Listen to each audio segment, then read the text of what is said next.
Ciclo cardíaco. Serie de acontecimientos eléctricos, mecánicos y valvulares sumamente coordinados y relacionados en el tiempo, que ocurren con la contracción y la relajación. Cada ciclo cardíaco ocurre en 0.8 segundos a una frecuencia cardíaca de 75 latidos por minuto. La despolarización sincrónica del miocardio del ventrículo derecho y el ventrículo izquierdo, señalada en el electrocardiograma por el complejo QRS, iniciará la contracción y producirá un incremento rápido de la presión en el interior de estas cámaras, es decir, sístole. Las válvulas tricúspide y mitral se cerrarán cuando las presiones del ventrículo derecho y el ventrículo izquierdo superen las presiones auriculares correspondientes, generándose el primer ruido cardíaco.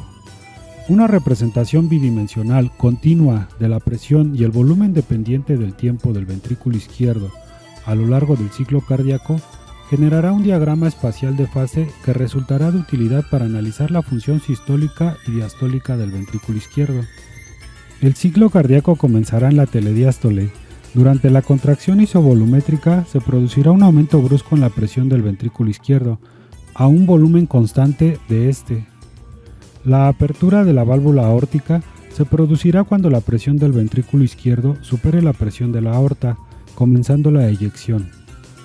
El volumen del ventrículo izquierdo disminuirá rápidamente a medida que se vaya expulsando sangre desde el ventrículo izquierdo hacia la aorta y los grandes vasos proximales.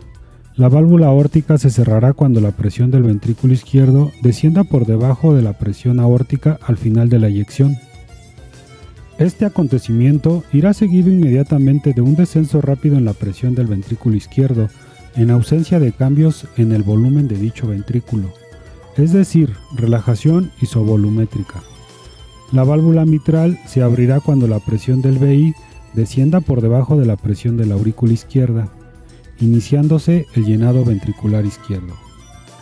El diagrama de presión y volumen del ventrículo izquierdo se completará a medida que éste rellene su volumen para la siguiente contracción, junto con incrementos relativamente pequeños de la presión durante el llenado inicial, la diástasis y la sístole de la aurícula izquierda.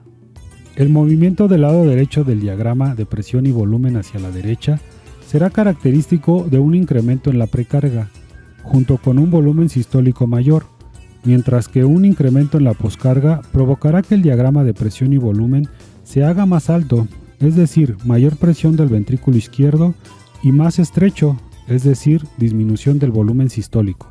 El área del diagrama definirá con precisión el trabajo sistólico de presión y volumen del ventrículo izquierdo, es decir, energía cinética para un ciclo cardíaco aislado.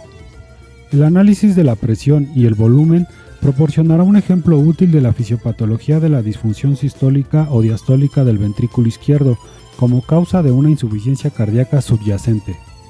Por ejemplo, una disminución de la pendiente de la relación de presión y volumen telesistólica indicará que se ha producido una reducción de la contractilidad miocárdica. Esta observación concuerda con una disfunción sistólica pura del ventrículo izquierdo.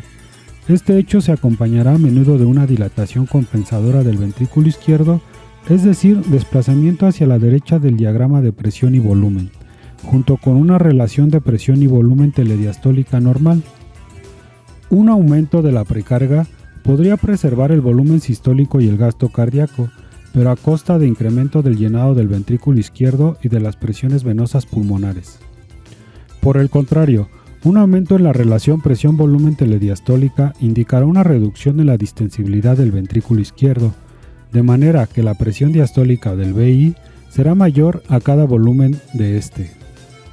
En estas circunstancias, la contractilidad miocárdica podría permanecer relativamente normal, es decir, no variará la relación presión-volumen telesistólico, pero las presiones de llenado del ventrículo izquierdo estarán elevadas, desencadenándose congestión venosa pulmonar y síntomas clínicos.